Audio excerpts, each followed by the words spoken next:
아멘. 귀한 찬양 감사드립니다. 옛날에 엄마의 말이라면 무조건 반대하는 청개구리가 있었습니다. 그래서 어머니가 죽을 때가 돼서 자기가 산에 묻고 싶어가지고 아들에게, 아들아, 내 마지막 유언이다.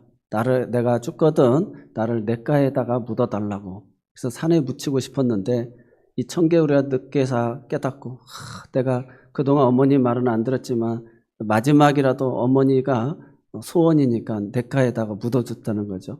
그래서 이 비가 올 때마다 어머니 그 무덤이 떠내려갈까봐 청개구리가 울었다는 거 아니겠습니까?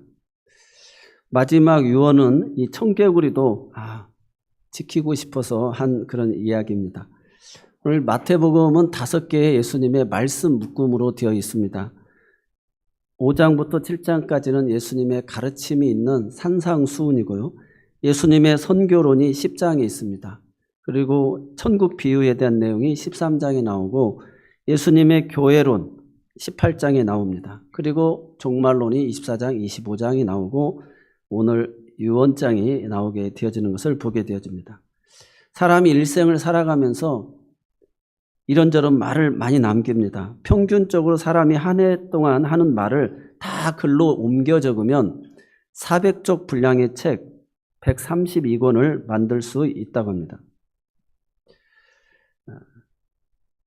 한 해 동안 하는 말을 132권 남길 수가 있다는 거죠. 400쪽 분량에.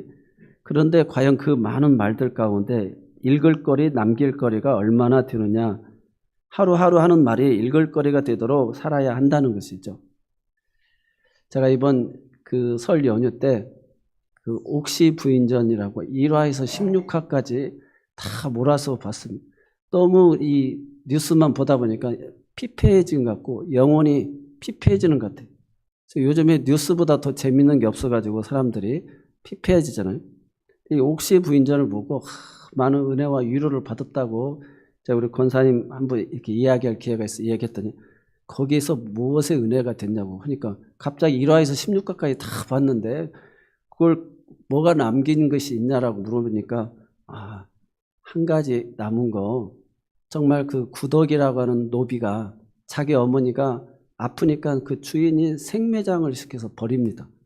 그 절규하면서 매를 맞고 아버지와 도망하려고 하는 그 신분상에서의 그 아픔 또 그 상처와 아픔이 있기 때문에 자기가 정말 천신만고 끝에 그런 외지부라고 하는 변호인이 되어집니다. 어떤 그런 기회가 주어져서 그래서 정말 어려움을 당한 사람들을 변호해주는 그런 사람이 되어지거든요. 그래서 우리가 눈물 젖은 빵을 먹어봐야만이 사람들을 위로해 줄 수 있다는 것이죠. 그래서 우리가 가톨릭의 신부님과 교회 목회자와의 차이점은 목회자는 결혼도 해보고 자녀도 키워보고 때로는 마이너스 통장도 써보고 아프기도 해보고 힘든 것을 다 경험하니까 성도들의 형편과 아픔을 다 알잖아요. 또 교회를 개척한 목사는 정말 한 사람의 성도가 한 영혼이 얼마나 소중한가도 알게 되어지는 것이죠. 오늘 우리가 유명 인사들의 말들은 세월이 흘러도 전해집니다. 소크라테스는 너 자신을 알라. 파스칼은 인간은 생각하는 갈대이다.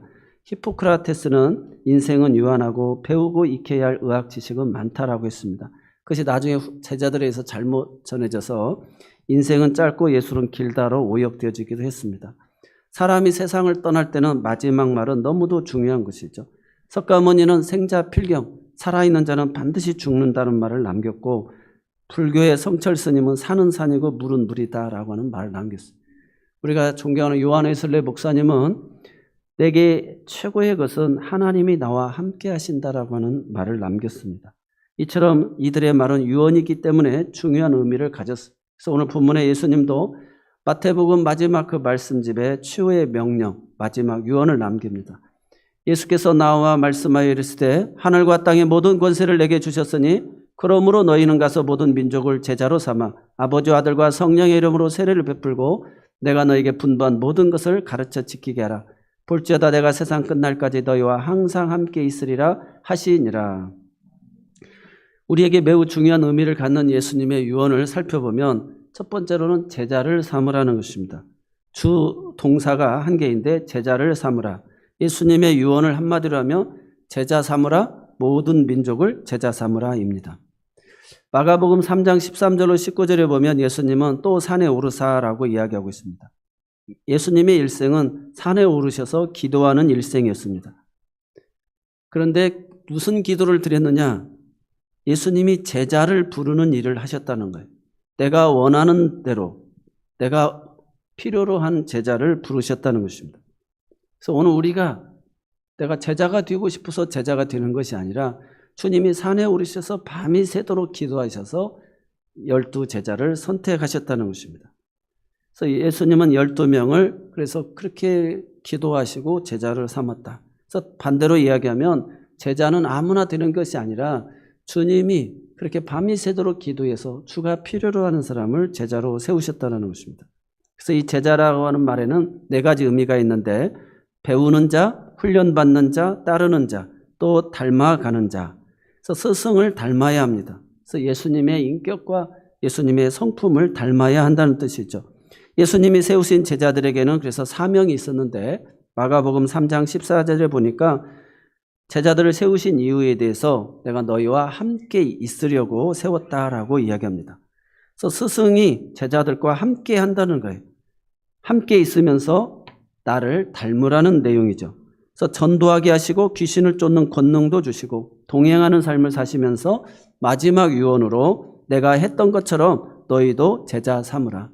내가 하늘과 땅의 모든 권세를 받았는데 너희에게 주겠다. 그러니까 너희도 나와 같이 이제 제자 삼는 일을 행하라라고 주님이 마지막 유언을 남기시게 되어집니다. 두 번째로는 가라, 세례를 주라, 가르치라라고 주님이 말씀하십니다. 19절로 20절에 보면 분사가 3개 나오는데 예수님은 만민을 제자로 삼기 위해 먼저 가라 이렇게 이야기하고 있습니다. 만민을 향하여 달려가라는 것입니다. 구원받아야 될 영혼을 향하여서 달려가라라고 이야기하고 있습니다. 그래서 우리가 가든지 보내든지 후원하든지 해야 되는데 만민에게 가지 못하니까 선교 헌금을 자녀의 이름으로든 우리가 선교사들을 돕습니다. 또 세례를 주라. 삼위일체 하나님의 이름으로 성부와 성자와 성령의 이름으로 세례를 주게 되어집니다. 그래서 최근에는 우리 법에서 헌법에서 이제는 아동부 아이들도 유아 세례를 넘어서 아동부 아이들도 세례를 받을 수 있게끔 이제 법으로 바뀌었습니다. 그래서 이 세례가 그만큼 중요한데 세례는 물에 잠근다라고 하는 뜻이 있습니다. 그래서 침례를 주기도 했죠. 물속에 쏙 들어갔다가 죄인이었던 사람이 이제 새롭게 살아났다라는 뜻의 물에 잠근다는 뜻이고 씻는다라고 하는 2번째 뜻이 있는데 나의 죄를 다 씻어줬다는 것이고 3번째로는 충만하다는 것입니다. 이제는 예수로 충만하다. 난 예수로 충만하네. 오로지 예수로 충만한 삶을 사는 것이 세례를 받은 사람입니다. 마지막으로 가르치라. 주님은 가르침을 잘 가르치고 지키게 해야 되는데 가서 세례를 주고 가르쳐 지키도록 하라고 제자가 되게끔 했고 제자를 삼으라고 이야기했습니다. 주님은 이렇게 명령만 하신 것이 아니라 마지막으로는 약속을 해주셨어요. 이렇게 명령을 따르는 자들에게 내가 함께 하겠다라고 약속해 주셨습니다. 볼지어다 내가 세상 끝날까지 너희와 항상 함께 있으리라 하시니라. 이 땅의 종말이 올 때까지 역사가 완성될 때까지 우리와 함께 할 것이라고 주님이 약속해 주셨다는 것입니다. 그래서 임마누엘 항상 우리와 함께 하신다. 사랑하는 성도 여러분, 예수님의 마지막 유언을 꼭 기억하시고 올 한 해 동안도 우리 모두가 주님의 따르는 제자가 되시고 또 제자 삼는 우리의 삶이 되시기를 바랍니다. 우리가 지도자 한 사람의 영향력이 국가 전반에 얼마나 엄청난 영향을 끼치는지를 가지게 되어집니다. 그럼에도 불구하고 우리가 안심할 수 있는 것은 역사의 주인은 하나님이시니까 그 능력과 지혜로 이 세상이 변해갈 것을 믿는 줄로 믿습니다. 그래서 찬송가에 큰 물결이 일어나 나 쉬지 못하나 이 풍랑 인하여서 더 빨리 갑니다. 그러니까 풍랑이 불지만 돛을 달아서 더 빨리 가게 되어지는 거예요. 그래서 나라와 민족을 위해서 우리가 기도하면서 야, 우리가 이게 뭐지? 정말 이 혼동이 오게 되어지잖아요.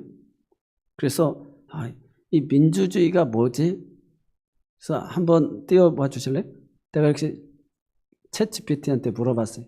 민주주의의 반대의 개념은 여러 가지로 볼 수 있지만 대표적으로 독재가 있습니다. 그래서 민주주의는 국민의 의사가 정치에 반영되는 체제이지만 독재나 전체주의는 소수의 권력자가 모든 결정을 내리는 체제입니다. 그래서 자본주의, 공산주의, 사회주의는 경제체제와 관련된 개념입니다. 그 다음에요. 그래서 자본주의는 우리가 잘 아는 대로 사유재산을 인정하고 사람 경제에 의해서 재화와 서비스가 분배되는 경제체제입니다. 그래서 기업과 개인이 경제활동을 주도하며 정부, 개인이 그 자율시장 경제를 강조하는 것입니다. 공산주의는 우리가 잘 아는 대로 개인의 사유재산을 인정하지 않고 모든 재화와 생산물을 공동으로 관리하는 것이죠. 그래서 사회주의는 그 중간 단계입니다. 공산주의와 비슷하지만 일부 사유재산을 인정하며 국가가 경제에 적극적으로 개입해 부의 분배를 조정하는 체제입니다. 그래서 국가가 주요 산업을 운영하거나 복지정책을 통해 경제적 평등을 도모하는 것이 특징입니다. 그래서 이것을 정리하게 되자면 정치 체제에서 민주주의 그 다음 넘겨보세요. 혼합될 수가 있는데 예를 들어서 민주주의와 자본주의는 미국과 한국이고 민주주의와 사회주의는 스웨덴과 독일이고 독재와 공산주의는 소련과 현재 북한과 중국의 일당 체제 같은 조합이 존재하는 것입니다. 그래서 오늘 하나님 앞에 제가 많은 기도를 드리면서 이렇게 나라와 민족을 위해서 기도해 본 적이 없는데 이게 뭐지 하면서 이렇게 기도할 때 하나님 마음에 안심을 주신 것이 이 풍랑으로 더 빨리 가고 역사의 주관자이시다. 그래서 이제는 노조들이 데모만 한다고 해서 되는 일이 아니고 이렇게 기독교인들이 또 동성애나 또는 차별금지법으로 해서 역차별 받는 거 교육계에 있어서 이런 부분도 우리가 이렇게 들고 일어나는 거예요. 그러면 다음에 대통령이 되는 사람은 이제는 노조의 말만 듣는 것도 아니고 이제는 기독교 보수의 또 이런 가치가 있기 때문에 지금 5대5로 이렇게 비등한 것처럼 4대4로 비등한 것처럼 비춰지는데 이제는 이들도 반쪽 대통령만 될 수가 없습니다. 통합 대통령이 되어야 됩니다 하면서 정치를 오히려 바르게 인도하는 그런 좋은 대통령이 나오고 또 그런 우리 사회가 되어질 줄로 믿습니다. 그래서 위로를 받았습니다.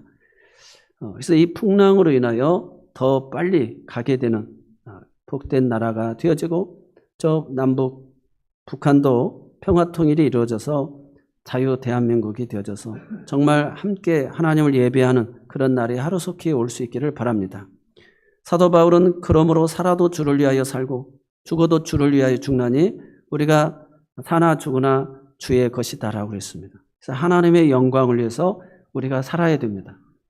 우리는 신정과 구정을 맞이하고 다시금 새로운 2025년을 또 시작할 수 있는 그런 기회를 얻었습니다. 또 우리 교회적으로는 창립 19주년을 지난주에 보내고 다시금 19주년을 지금 보내고 있는데 20주년을 향해 나아가고 있습니다. 새로운 역사 창조를 위해서 우리는 출발하는데 주님이 주신 이 한 해를 다시금 살아가고 있다는 것이죠. 그래서 오늘 이 말씀은 저의 목회 방향이기도 하고 철학이기도 합니다. 교인을 신자로, 신자를 제자로 만드는 것. 그래서 결국 우리가 교인이 되고 신자가 되고 그 다음에 주의 제자가 되는 것이 신앙생활의 궁극적인 목표라는 것을 이야기하면서 하나님이 우리에게 허락한 이 역사의 새해를 행하실 그분을 앞에서 우리가 다 교인이 되고 신자가 되고 제자로 나아가는 그 목표를 향하여 가야 될 줄로 믿습니다. 오늘 예수님께서 11제자를 가룟 유다를 제외한 11제자를 마지막 갈릴리로 와라 부활하신 이후에 오게 합니다. 그리고 조용한 산에서 모였습니다. 그리고 11제자가 모인 곳에서 주님이 마지막 설교를 하시는 내용입니다. 하늘과 땅의 모든 권세를 내가 받았다. 하나님 내게 주셨으니 나에게는 큰 권세가 있다. 결국 이 권세를 너희에게 주겠다. 너희는 모든 민족으로 제자를 삼으라 이렇게 부탁을 하시는 것입니다.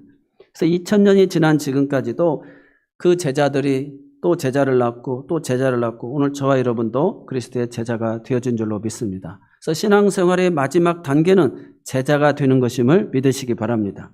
아무도 주님은 오지 못하게 하시고 이 제자들만 마지막에 부르셔서 이야기하십니다. 그래서 예수님이 부활하시기 이전의 사역은 대중 집회입니다. 군중 집회입니다. 그래서 우리가 잘 아는 대로 오병이의 기적을 일으킬 때도 5천 명이 먹고도 12강주리가 남는 장정만 5천 명입니다. 또 예수님 예루살렘 성에 입성할 때 호산나 호산나 하면서 수많은 예루살렘의 사람들이 다 예수님을 보고 또 예수님이 행하시는 일들을 보면서 많은 대중들 앞에서 설교하시고 기적을 행하시고 능력을 행하셨습니다.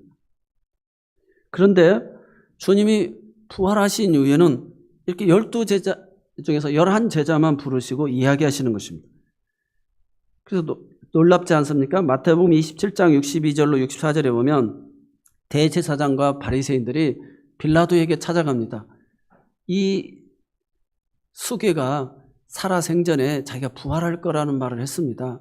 혹시라도 지금 이렇게 밀란으로 혼란케 했는데 이 사람이 3일 후에 진짜 부활하게 되어지고 하면 큰일 난다. 혹시 제자들이 예수의 시체를 가져가다가 부활했다라고 하면 더 이제 감당할 수 없는 그 혼란이 올 것입니다. 그러니 군사들을 불러서 이 무덤을 철저히 지키게 하고 시체를 못 훔쳐가게 해야 된다고 부탁하는 것을 보게 되죠. 그래서 철저히 무덤을 지키는데 주님이 부활하시게 된 것이죠.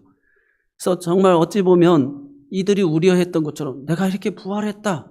많은 사람들 앞에서 주님이 나는 이렇게 살아계시다라고 보여줬다라고 한다면 어떻게 보면 더 큰 전도의 사역이 이루어질 것 같은데 주님은 그렇게 하시지 않냐고 소수의 이 제자들 그들에게만 집중하셔서 내가 이렇게 살아났다. 그래서 여러 번 나타나서 아직도 믿지 못하는 자들이 그들 가운데 있는 거예요. 그래서 주님이 디두모라고 하는 도마에게는 못 믿겠다고 하니까 만져보라고 엠마오로 가는 두 제자에게도 나타나시고 또 두려워 떨고 있는 방 안에 있는 제자들에게도 나타나셔서 내가 이렇게 말한 대로 부활했다. 주님이 부활하시고 나서는 전 소수의 제자들에게만 그 일을 보여주셨다는 것입니다. 오늘 신앙의 성숙은 바로 이런 단계를 거칩니다. 이게 뭐야? 와 봐라. 한번 가보자. 이렇게 해서 사람들이 교회에 나오게 됩니다. 그래서 여름 성경학교 때도 나오고요. 우리가 성탄절에 문학의 밤 하면 나오기도 하고요. 중고등부 때 수련회 때 나오기도 하고 중고등부 때도 문학의 밤 해가지고 한번 이렇게 공연 보러 가듯이 오게 되어집니다. 청년부 수련회도 있죠. 우리가 축구 선교회도 하고요. 총동원 전도주의로 해서 하여튼 우리가 한 번이라도 어떻게든지 교회에 한번 발을 디디기도 합니다. 그래서 한번 와보는 거예요. 이게 바로 교인이 되어지는 첫 발걸음입니다. 믿음이 없는, 확신이 없는 그런 이웃의 권고에 의해서 나오는 어쩔 수 없이 관계 때문에 출석하는 교인들이 많이 있다는 것입니다. 그러나 이 교인에서 이제 주는 그리스도시요 살아계신 하나님의 아들이십니다라고 하는 이 믿음의 단계로 가야 된다는 것입니다. 개별적인 특징을 보면 우리가 잘 아는 대로 나사렛 예수에 대한 소문을 듣고 그들이 다 주님을 만나서 모든 것을 버려두고 주님을 따르는 제자들의 모습을 보게 되어지죠. 세상 사람들은 이렇게 에레미야 선지자 또는 세례 요한 등등 이야기하지만 너희는 나를 누구라고 하느냐. 그래서 주는 그리스도시요 살아계신 하나님의 아들입니다. 사람들이 나를 따르는 것은 먹고 배부른 따름이고 또 제자들 중에서도 예수님을 오해해가지고 주님이 나라를 이제 왕이 되어지면 우편에 좌편에 앉게 해달라고 했는데 너희가 내 제자가 되는 것은 세상 사람들의 집권자, 이방인들의 집권자들처럼 사람을 임의로 주관하고 권세를 부리는 것을 너희가 알거니와 그것이 되기 위해서 너희 중에서 그렇게 하지만 제자들은 그렇지 않다는 거예요. 으뜸이 되고자 하는 자는 종이 되어야 하고 인자가 온 것을 섬김을 받으려 함이 아니라 섬기려 하고 마지막 제자는 자기의 목숨을 많은 사람의 대속물로 주려 함이니라. 그래서 신자들은 이렇게 으뜸이 되고자 하는 자는 섬기는 자가 되고 크고자 하는 자는 더 종이 되어야 된다는 것입니다. 그래서 우리 교회 장로교 제도는 사도 바울도 장로를 세우라고 그러잖아요. 장로를. 교회가 장로를 세우고 총회에서도 그래서 장로를 세우는 것입니다. 그래서 조직교회를 갖추는 거예요. 어떤 권력이 하나의 독재가 되어지면 안 되니까 그래서 평신도를 대표하고 또 하나님을 대표하고 그래서 서로가 견제하는 그래서 종교개혁이 일어나게 된 것이죠. 그런데 저희가 이렇게 항존직을 세워봤는데 한번 첫 번째 안수 집사님들을 세웠어요. 그런데 한 분이 삐졌어요. 그래서 아니 왜 삐졌냐고. 우리가 서원할 때는 주님을 위해서 일한다고 다 헌신하겠다고 했는데 투표했는데 자기가 투표가 최고 적게 나왔다는 거예요. 가지고 삐져가지고 안수 집사님 중에 표가 최고 적게 나왔다고. 그것 때문에 아주 심통하신 거예요. 그래서 아니 주의 일을 하겠다고 하는데 표가 적게 나왔든 어떻게 하든 주가 나를 써주신 것, 부족한 나를 써주신 것을 감사하고 충성하면 되어지는 건데 사람들이 이제 그때부터는 서로 서열을 따지고 누가 먼저 왔느니 나이가 어떻게 되느니 내가 기여도가 얼마인지 이런 걸 가지고 서로 싸우고 다투는 경우가 많다는 것입니다. 신자에서 제자로 된다라고 하는 것은 그만큼 어렵습니다. 모든 것을 버려두고 주님을 따른다라고 하는 것이 쉽지가 않습니다. 편의상 예수의 제자는 두 가지로 구분하는데요. 우리가 하나는 사도적 제자가 있고 두 번째는 봉사적 제자가 있어요. 이 사도적 제자는 우리가 잘 아는 대로 주의 종들을 이야기합니다. 우리가 모세가 40일 금식을 하러 산으로 올라갔어요. 그러니까 백성들이 모세가 지도자가 보이지 않으니까 야 아론을 충동질시켜서 우리를 출애굽시키고 구원해 주신 그 하나님을 만들어내라고 해가지고 금송아지 우상을 만듭니다. 그래서 이 지도자가 보이는 지도자가 보이지 않으면 안 되는 거예요. 그래서 하나님이 직접 말씀하니까 두려워가지고 하나님 두렵습니다.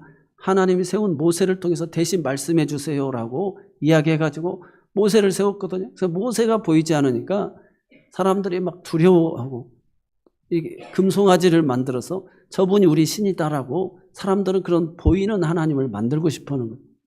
그래서 주의 종의 가장 큰 역할은 주님이 오늘 우리에게 이렇게 말씀하십니다. 여러분이 이 시간에 예배로 나온 것은 세우신 종을 통해서 하나님이 오늘 우리에게 이렇게 말씀하십니다라고 하는 그 주의 음성을 들으러 나온 줄로 믿습니다.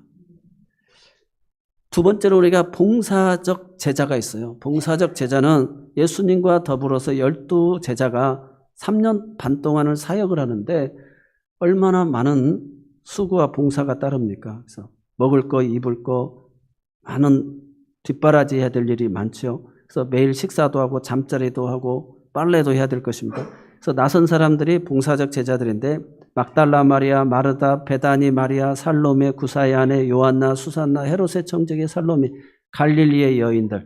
그래서 교회는 다 여전도회가 있고 또 남성교회 다 자치기관들마다 서로가 다 봉사하게 되어집니다.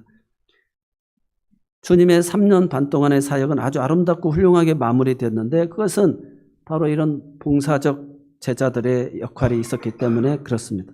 그래서 교회의 가장 큰 비전은 전 교인의 제자화입니다. 그래서 1:1 제자도 양육을 하는 것이고 충성된 제자 또 그런 항존직들도 뽑게 되어지고 이 구역도 12명이 되어지면 나누게 되고 기관도 12명이 되면 나누게 되어지고 그래서 모든 것이 이 12제자의 이 체제로 나갑니다. 내가 너희를 훈련시킨 것과 같이 똑같이 너희도 모든 민족으로 제자를 삼으라. 그래서 요한복음 15장 8절에 보니까 너희가 과실을 많이 맺으면 내 아버지께서 영광을 받을 것이요 너희가 내 제자가 되리라. 누가복음 14장 33절에 이와 같이 너희 중에 누구든지 자기의 소유를 버리지 아니하면 능히 내 제자가 될 수 없느니라. 그래서 제자가 된다는 것이 어렵습니다. 그래서 모든 것을 버리고 주를 따랐다. 잘했다. 주님이 베드로에게 칭찬해 주십니다. 내가 세상 끝날까지 너희와 항상 함께 있으리라. 주님이 약속해 주셨다는 것입니다. 우리에게 이 제자가 되는 것이 부담스럽습니다. 모든 것을 버리고 주를 따른다는 게 얼마나 어려워요. 그러나 주님은 내가 너희와 항상 함께 하겠다고 세상 끝날까지 함께 하겠다라고 이야기합니다. 우리는 각자를 다 살펴보면 예수를 믿으면서도 힘들다, 어렵다, 죽겠다 이런 말을 툭툭 내뱉습니다.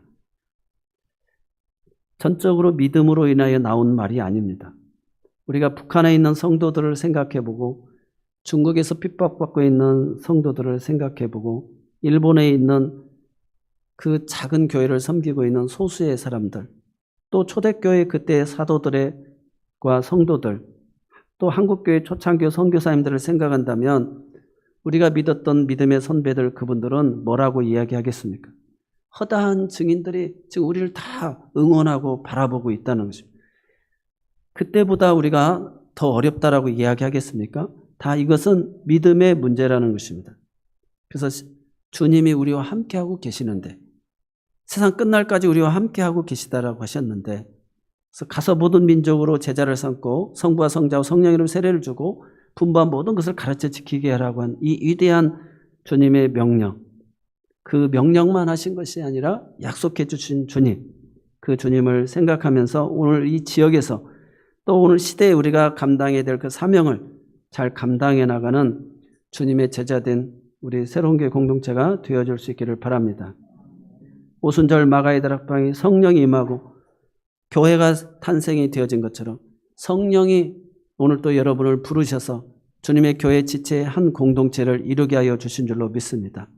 그래서 우리의 삶은 예수 동행운동입니다. 주님이 나와 이렇게 함께 하셨습니다. 목장에서 기관에서 한 주간도 내 삶 속에 함께 하신, 내가 만난 하나님을 증거하는 거예요. 제가 4학년 때 교회를 다니고 축구부 하는 바람에 5학년, 6학년을 교회를 못 나갔습니다. 6학년 끝나고 중학교 올라가기 전에 그 중고등부 임원들이 우리 집에 형님 전도로 왔다가 제가 있는 거 보고 교회 나가자 해가지고, 그래도 내가 교회를 나갔었지 하고 그렇게 교회를 나가게 되어진 것입니다. 전에 동국교회 있을 때 정소양 권사님 남편이 교회를 안 나오셨어요. 그렇게 기도해도 안 나왔던 분인데 교회가 건축을 하게 되어지면서 이분이 일이 그 건축 일을 하시는 분이었거든. 그래가지고 우리 교회가 지금 두추강나게 생겼다. 막 서로 장로님들이 전부 다 이 사람 소개하고 저 사람 소개하고 막 하다 보니까 교회가 지금 질서가 없고 큰일 났다고 막. 그러니까 이분이 이 건축의 전문가인데 그렇게 하면 안 된다. 입찰을 받아가지고 가장 좋은 조건으로 해야 된다라고. 당신이 그럼 도와달라 해가지고 이분이 그 도와주면서 교회를 나오게 되고 결국 안수 집사까지 되어지고 끝까지 그 교회에 아주 충성스러운 일꾼이 되어진 것을 보게 되어집니다.